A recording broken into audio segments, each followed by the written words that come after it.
मेरे प्यारे बच्चों, वेलकम टू एग्जाम लिरा फेयर बोर्ड्स बिकम इजी। तो बच्चों, मैंने आपको प्रॉमिस किया था कि मैं आपके लिए subject wise preparation plan strategy लेके आऊंगा, तो वो मैं लेके आ चुका हूं। तो सबसे पहले हम स्टार्ट करेंगे सोशल साइंस से। बच्चों, सोशल साइंस हर बच्चे के लिए थोड़ा सा टफ सब्जेक्ट हमेशा से रहा है, और बच्चे इसमें थोड़ा कंफ्यूज भी बहुत ज्यादा होते हैं कि भाई मैं पढ़ूं तो क्या पढ़ूं। और अब आपको इसकी टेंशन लेने की बिल्कुल भी जरूरत नहीं है, क्योंकि आपके साथ है एग्जाम दिला और आपके आयुष भैया। ठीक है। तो यहाँ पे बेटा देखेंगे कि how to score 95 marks in social science. अपन चारों सेक्शंस को इक्वली कवर करेंगे: history, geography, political science and economics. And यहाँ पे देख रहे हो, आपके भी ऐसे ही रिजल्ट में 95% लिख के आएगा, तो आपको बहुत ज्यादा खुशी होगी। तो बच्चों, in this video I will cover preparation plan, chapter priorities and practice tips and how to answer smartly। ऐसे आपको आंसर भी बेटा क्या करने हैं, बहुत स्मार्टली करने हैं, जिससे एग्जामिनर आपको खुश होकर बस नंबर देता ही चला जाए। तो बच्चों देखिए, हम क्या करेंगे, पहले हम डिस्कस करते हैं कि आपके एग्जाम में सब्जेक्ट कौन कौन से आने वाले हैं, मतलब कितने सेक्शंस आपके रहेंगे। बेटा आपका एग्जाम जो है 80 नंबर का होगा, 80 मार्क्स का होगा। The 2026 Social Science Board exam is out of 80 marks and includes 4 subjects। मतलब बेटा आपका जो एग्जाम होगा 80 मार्क्स का, उसमें 4 सब्जेक्ट होंगे। बेटा हिस्ट्री आपकी 20 मार्क्स की होने वाली है, ज्योग्राफी आपकी 20 मार्क्स की होने वाली है, पॉलिटिकल आपकी 20 मार्क्स की होने वाली है, एंड आपकी इकोनॉमिक्स भी 20 मार्क्स की होने वाली है। So every section is equally important. आप ऐसा नहीं है कि आप किसी भी सेक्शन को स्किप कर सकते हो। तो ये गलती बहुत से बच्चे करते हैं, एक दो सेक्शन को स्किप कर देते हैं, पर आपको ऐसा नहीं करना है। इस वीडियो में आपको मैं सब कुछ बताऊंगा कि आपको किस किस चैप्टर को पढ़ना है और किस किस चैप्टर को स्किप करना है, और हर एक चैप्टर का कितना वेटेज एग्जाम में रहने वाला है। तो चलिए बात करते हैं बेटा पेपर स्कीम के बारे में। वहां पे मैंने आपको बता ही दिया है, थोड़ा अपन शॉर्ट में इसको देख लेंगे कि आपका जो यहाँ पे जो एग्जाम में जो क्वेश्चंस होंगे वो डिवाइड होंगे 4 से 5 कैटेगरी के अंदर। आपके 1 मार्क्स के जो एमसीक्यू आएंगे वो पूरा आपके 20 क्वेश्चंस आएंगे, एक एक मार्क्स के, टोटल आपके 20 नंबर के होंगे। ओके बच्चों, आगे बच्चों आपके शॉर्ट आंसर्स होंगे जो आपके 2-2 नंबर के होंगे, 2 मार्क्स के होंगे। ऐसे आपके 4 क्वेश्चन होंगे जो बेटा आपके 8 मार्क्स के होंगे। आगे बढ़ते हैं बेटा, जो आपके शॉर्ट आंसर होंगे, ये आपके वेरी शॉर्ट आंसर थे बेटा, ये शॉर्ट आंसर है ना। शॉर्ट आंसर जो होंगे आपके शॉर्ट क्वेश्चन होंगे बेटा, वो 3-3 मार्क्स के, मतलब जो आपका एक क्वेश्चन होगा वो 3 मार्क्स का होगा। और बेटा ऐसे आपके 5 क्वेश्चन आएंगे जो आपके 15 मार्क्स के होंगे। ओके बच्चों, एंड आपके जो लॉन्ग आंसर्स होंगे वो बेटा ईच क्वेश्चन कंटेन्स 5 मार्क्स। ठीक है, तो 5 नंबर का आपका एक क्वेश्चन होगा। जैसे आपके 4 क्वेश्चन आएंगे जो आपके बेटा 20 नंबर्स जो है आपके कवर करेंगे पूरे। और आपके बेटा 3 क्वेश्चन मेमोरी आपके केस बेस्ड होते हैं, है ना। आपको केस दिया होगा, उसके हिसाब से आपको आंसर्स करने होंगे। ऐसे आपके बेटा 3 क्वेश्चन आएंगे जो टोटल आपके 12 मार्क्स के होंगे। तो यहाँ पे आप इसको ऐड करेंगे तो आपको कितने मार्क्स मिलेंगे, कितने 28 एंड 15 स्कोर 43 और 12, ये आपके हो जाएंगे 55 एंड 20 75। एंड बेटा 5 मार्क्स के आपके मैप होंगे, मैप वाले क्वेश्चंस होंगे जो आपके टोटल मिलाकर के 80 मार्क्स आते हैं। और जो मैप वाले जो क्वेश्चंस होते हैं, हर एक बच्चा बेटा उसको स्किप करता है क्योंकि उसकी प्रैक्टिस नहीं करता है। तो easy marks if you practice them, बेटा ये आपके लिए बहुत ही इजी मार्क्स होंगे अगर आप इसकी अच्छे से प्रैक्टिस करोगे। बेटा अगर आप 20 से 25 मैप भी आपने प्रैक्टिस कर लिए तो फिर आपके लिए नंबर मुश्किल नहीं है, ये आपके लिए बहुत आसान हो जाएंगे। ठीक है, तो ये बेटा आपका सेक्शन वाइज मार्क्स डिस्ट्रीब्यूशन दिया गया है, आप इसको देख सकते हैं कि हिस्ट्री में बेटा आपके जो 20 नंबर आने वाले हैं तो कहाँ से आने वाले हैं, है ना। 4 नंबर के आपके एमसीक्यू होंगे, है ना। 2 नंबर के आपके वेरी शॉर्ट मार्क्स होंगे, वेरी शॉर्ट आंसर होंगे। शॉर्ट आंसर बेटा 3 नंबर का एक क्वेश्चन होगा। लॉन्ग आंसर बेटा 5 नंबर का एक क्वेश्चन होगा। ये केस बेस्ड क्वेश्चन बेटा एक आएगा ही आएगा हिस्ट्री में। एंड मैप वर्क बेटा हिस्ट्री में आपके 2 नंबर का मैप होगा, एंड ज्योग्राफी से आपके 3 नंबर के मैप से क्वेश्चन आएंगे। ऐसे टोटल करके 5 नंबर का मैप बनता है। ठीक है, तो ऐसे ही बेटा मैंने ये पूरा कैटेगरी वाइज बेटा आपके क्वेश्चन वाइज पूरा दिया गया है, आप इसको देख सकते हैं। और आप इसमें एक चीज देख सकते हैं बेटा, एमसीक्यूज जो आपके 6 मार्क्स के यहाँ पे आपके इकोनॉमिक्स से आने वाले हैं, एंड 6 मार्क्स के आपके ज्योग्राफी से आने वाले हैं। तो बेटा 20 में से 12 एमसीक्यूज आपके बेटा सिर्फ कहाँ से आएंगे, ज्योग्राफी एंड इकोनॉमिक्स से आएंगे।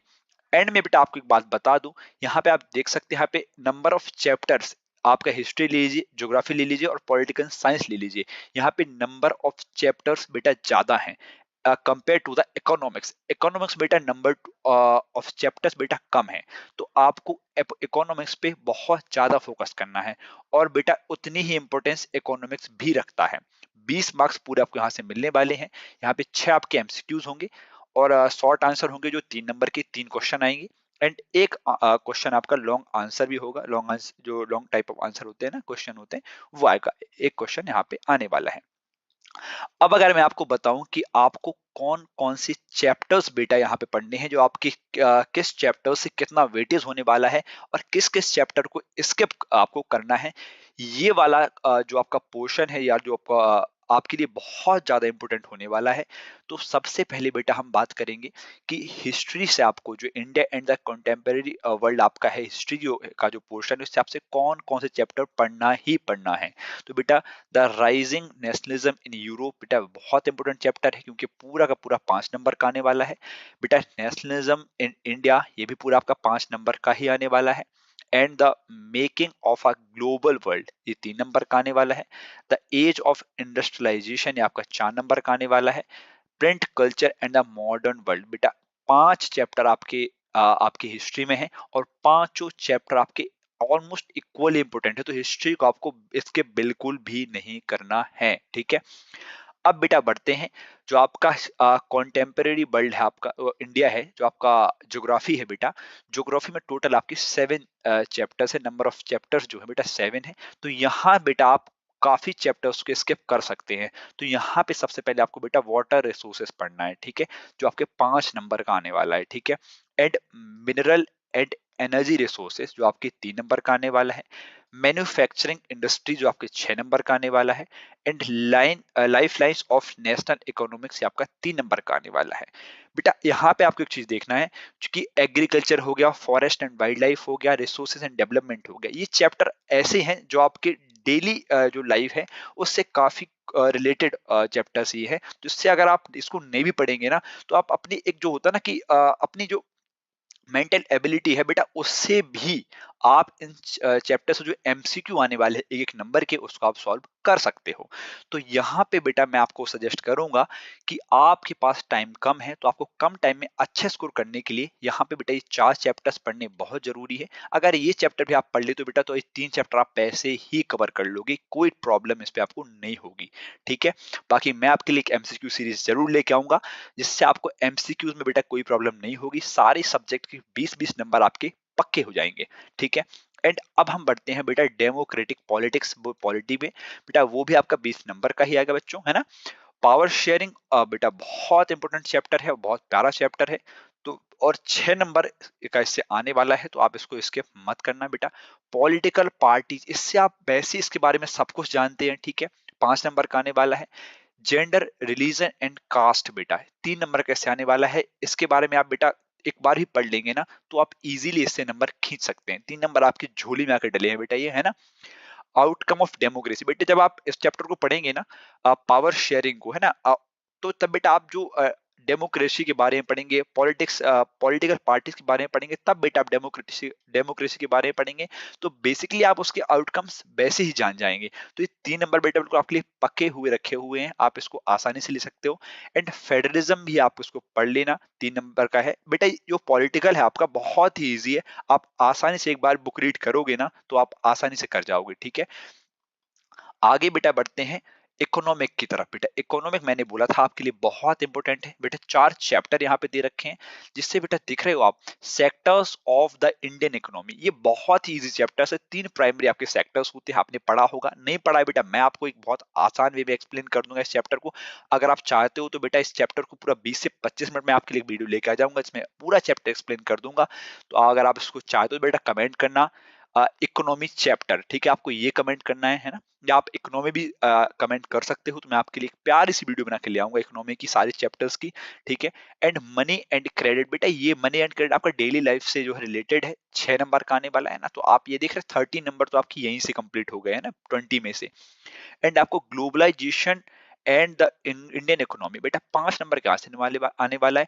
तो जो अगर आप इकोनॉमी में बेटा 3 चैप्टर ही पढ़ ले रहे हो ना, तो मजे ही मजे जाने वाले हैं, समझो, ठीक है।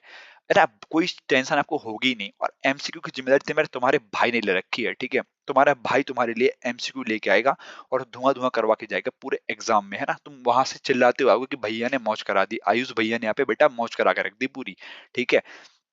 तो ऐसे आपका टोटल 80 मार्क्स का जो है एग्जाम कंप्लीट हो जाने वाला है, ठीक है।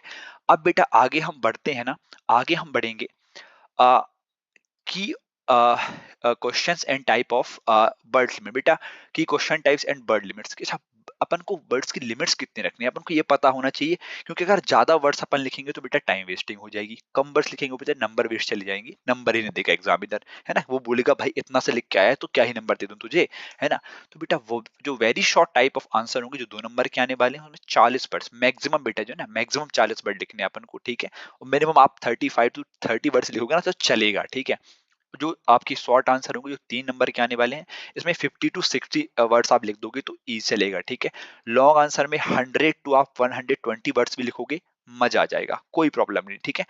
आपके जो केस बेस्ड क्वेश्चन आने वो जो 3 क्वेश्चन आने वाले हैं 4-4 नंबर के, उसमें आप बेटा वही सब दिया गया होता है, वो हर एक बच्चा करके आ जाता है यार, ठीक है। कोई प्रॉब्लम नहीं, 100 वर्ड्स का टोटल भी कर दोगे ना तो आराम से नंबर टीचर मुंह पे फेंक के जाएगा कि भाई ये ले तेरे नंबर, तूने इतना अच्छा लिखा है, मैं नंबर काट ही नहीं पा रहा हूँ, ठीक है।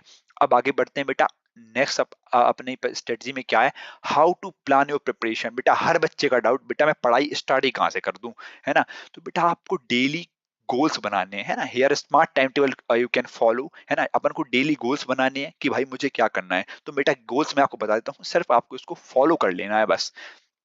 यहाँ पे क्या करना है आपको, read 2 chapters deeply from NCERT. बेटा रोज बैठ जाना है ऐसे, ठीक है। कितने चैप्टर्स मैंने बता दिए ऊपर, कितने पढ़ने, 3 चैप्टर यहाँ से पढ़ने हैं, और 5 चैप्टर यहाँ से पढ़ने हैं, और 4 चैप्टर यहाँ से पढ़ने हैं, तो 12 चैप्टर हो गए, और 12 के बाद बेटा 5 यहाँ से, बेटा 17 चैप्टर हो गए, ठीक है। 17 चैप्टर पढ़ने हैं, और मैंने यहाँ पे क्या लिखा हुआ है कि रोज 2 चैप्टर रीड करने हैं, ठीक है। रोज 2 चैप्टर रीड करोगे ना बेटा, 8 से 10 दिन में पूरे चैप्टर उड़ा दोगे, पूरे चैप्टर उड़ा दोगे। और फिर बेटा देखना क्वेश्चन उठा के देखना, और वहां पे तुम सोचोगे भाई ऐसा क्वेश्चन नहीं है जो बन नहीं रहा हो, सब कुछ बन रहा है क्योंकि मैंने बहुत डीपली रीड कर लिया है, ठीक है। Make short notes and mind mind map. बेटा माइंड मैप नहीं बना पा रहे हो कोई प्रॉब्लम नहीं, बेटा शॉर्ट नोट्स बना लो, कुछ भी इंपोर्टेंट देखते हो ना फटाक से उसको अपने एक छोटा सा नोट्स बनाओ, छोटा सा एक डायरी ले लो, एक कॉपी ले लो, उसमें आराम से लिख लो जिससे तुम्हें याद बना रहे, जिससे तुम्हें पूरा अगर तुम दोबारा कभी रिवीजन करते हो तुम्हें पूरी बुक ना उठानी पड़े, है ना। शॉर्ट नोट्स तुम आराम से रिवाइज कर लो, ठीक है। ये हो गया सॉल्व एमसीक्यू। बेटा जब चैप्टर पढ़ो ना जैसे ही उसके सारे एमसीक्यू सॉल्व कर लो, नहीं कर पाओगे ना, मुझे पता था बेटा मैं लेके आ जाऊंगा, किस लिए बैठा हूं यहाँ पे, ठीक है। वीकली गोल्स, है ना, वीकली गोल्स बनाना है बेटा, है ना। आपको मैंने बता दिया कंप्लीट करने 10 से 12 चैप्टर एक वीक में, है ना। 8 से 10 दिन में बेटा तुम पूरी हिस्ट्री उड़ा, पूरी जो तुम्हारी सोशल स्टडीज है ना पूरी उड़ा दोगे, खत्म कर दोगे, ठीक है, धुआं धुआं कर दोगे तुम। Practice at least 2 practice sets. बेटा कम से कम बेटा मैं कह रहा हूँ कि एक हफ्ते में 2 प्रैक्टिस सेट कर लोगे ना, तुम ये सब छोड़ दो यार, पेपर के पहले कम से कम 5 से 7 प्रैक्टिस सेट भी कर लोगे ना तो इनफ है बेटा तुम्हारे लिए, कोई दिक्कत नहीं है।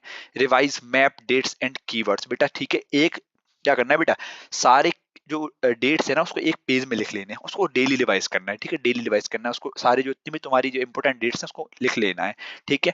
और बेटा मैप रोज रिवाइज करना है, ठीक है। थोड़ा सा है ना लास्ट के जब सोने लगो ना रात को तो 15 मिनट देना है मैप को, क्योंकि वो 5 नंबर ना बेटा झोली में आके रखे तुम्हारे, सिर्फ उठाने हैं तुम्हें, ठीक है।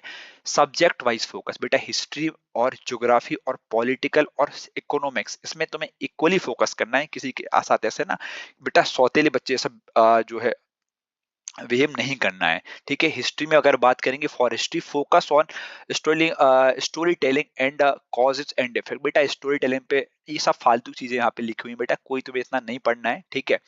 आराम से बेटा जो समझ में आ रहा है पढ़ते जाओ बस, ठीक है। यहाँ पे इसने दे रखा है कि for history focus on story telling and causes and effects, for example why events happened, what changes after them, make timelines, they are super effective. बेटा सीधी बात है, कोई चीज हुई तो बेटा क्यों हुई, अच्छा ये हो गई तो इससे क्या फायदा हुआ, ठीक है, इसके होने से क्या हुआ, इसके अगर इम्प्लीमेंट होने से क्या चेंजेस आए, ये सब बेटा उसमें तुम्हें पढ़ लेना है। जैसे मान के चलो कि नॉन कॉपरेशन मूवमेंट था, क्यों आया बेटा, है ना, क्या हुआ इसके अंदर, इसके बाद इफेक्ट्स क्या आए इसके, है ना, तो ये सब चीजें पढ़ना है। अगर बात करें ज्योग्राफी में, in geography practice both theory and maps, बेटा मैंने बताया प्रैक्टिस आपको थ्योरी की प्रैक्टिस दिन में करनी है, सोने लगोगे तो 15 मिनट आपको मैप को देने हैं, ठीक है। और पॉलिटिकल साइंस में बेटा क्या करना है, understand concept deeply like federalism, democracy, political parties. यार क्या दे रखा है ये भाई, बेटा तुम क्या नहीं जानते हो, तुम डेमोक्रेसी जानते हो, बेटा तुम डेमोक्रेटिक कंट्री में रह रहे हो तो डेमोक्रेसी नहीं जानते क्या, है ना। पॉलिटिकल पार्टीज बेटा हमारे चारों तरफ पॉलिटी ही तो पड़ी है पूरी, तो इसमें कुछ मुझे नहीं लगता कि आप कुछ आपके लिए बहुत भारी चीज है। And relate them to current event, बेटा आप उसको करंट से आसानी से बहुत इजीली रिलेट कर लोगे, ठीक है। और उसको आराम से क्या करना है, जब राइटिंग करोगे ना तो अच्छे बुलेट पॉइंट बना के एकदम शानदार लिखना है, ठीक है, जिससे एग्जामिनर खुश होकर बोले ले बच्चे तेरी मेहनत के पीछे ये सब नंबर तो कुछ है ही नहीं बेटा, ये ले 5 नंबर लेके जा, 3 नंबर क्वेश्चन है 5 नंबर दे देगा वो, ठीक है। फॉर इकोनॉमिक्स, बेटा इकोनॉमिक्स में क्या करना है, focus on definitions, example, diagram and real world. बेटा क्या करना है, अंडरस्टैंडिंग, बेटा वो क्या करना है, सबसे पहले डेफिनेशन बहुत अच्छे से क्लियर कर लेनी है ना। इकोनॉमिक्स में गेम ही डेफिनेशन का है, अब आपकी डेफिनेशन क्लियर हो जाएंगी तो सब कुछ क्लियर हो जाएगा बेटा, है ना। अपन को connecting concept to everyday like employment, unemployment, globalization, rural and urban issues। बेटा हम अर्बन एरियाज में रहते हैं, हमारे गांव रूरल एरियाज में है ना, तो हम इस सारे इश्यूज से ना अपन बहुत अच्छे से रिलेट कर पाते हैं।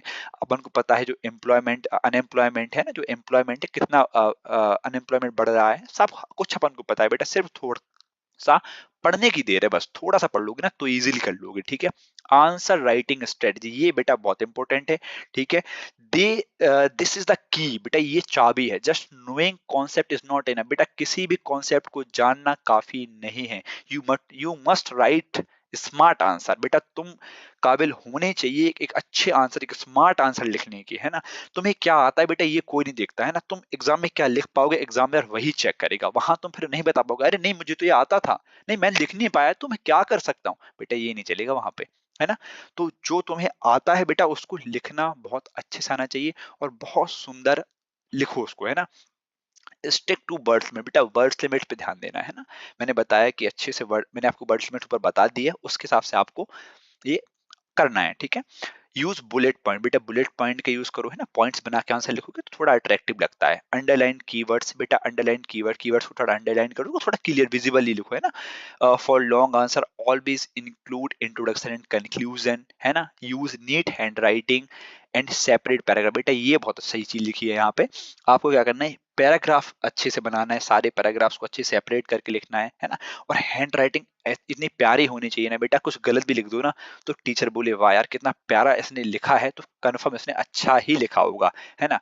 इतनी प्यारी हैंडराइटिंग वाला बच्चा कुछ बेकार तो लिख ही नहीं सकता, ऐसे उल्लू बनाना है एग्जामिनर को, ठीक है। स्क्रिप्ट अच्छा, यहाँ पे क्या बेटा, रिवीजन इज एवरीथिंग, बेटा रिवीजन एंड प्रैक्टिस, है ना, सबसे बड़ी चीज बेटा, है ना। मूल मंत्र मैं बोलूं कि बेटा ये रामबाण है तुम लोगों के लिए, ठीक है। रिवीजन इज एवरीथिंग, बेटा रिवीजन ही सब कुछ है ना। तो बेटा जो पढ़ रहे हो उसको रिवाइज करना है, ठीक है। Revise all notes weekly, weekly में बेटा डेली भी करो और वीकली भी करो, दोनों करो। कीप अ रिवीजन नोटबुक, बेटा मैंने बताया था आपको जो शॉर्ट नोट्स आपको बनाने हैं बेटा उससे रिवीजन करना है, ठीक है। सॉल्व एटलीस्ट 10 सैंपल पेपर, बेटा 10 काट दो यहाँ पे, अगर आपने 5 भी कर लिए ना तो भी बहुत इनफ है बेटा, ठीक है। सेल्फ टेस्ट एवरी वीक, बेटा खुद को जांचो बेटा, है ना, खुद से पूछो कि भाई गलती कहाँ कर दी मैंने, है ना, कुछ गलत तो नहीं कर रहा हूं मैं, है ना। तो यहाँ पे आपको ये सब जरूर करना है। 6 एंड लास्ट आपका जो पॉइंट है वो है मिस्टेक टू अवॉइड, बेटा कौन सी मिस्टेक आपको अवॉइड करनी है, डोंट मेक दीज मिस्टेक्स, है ना।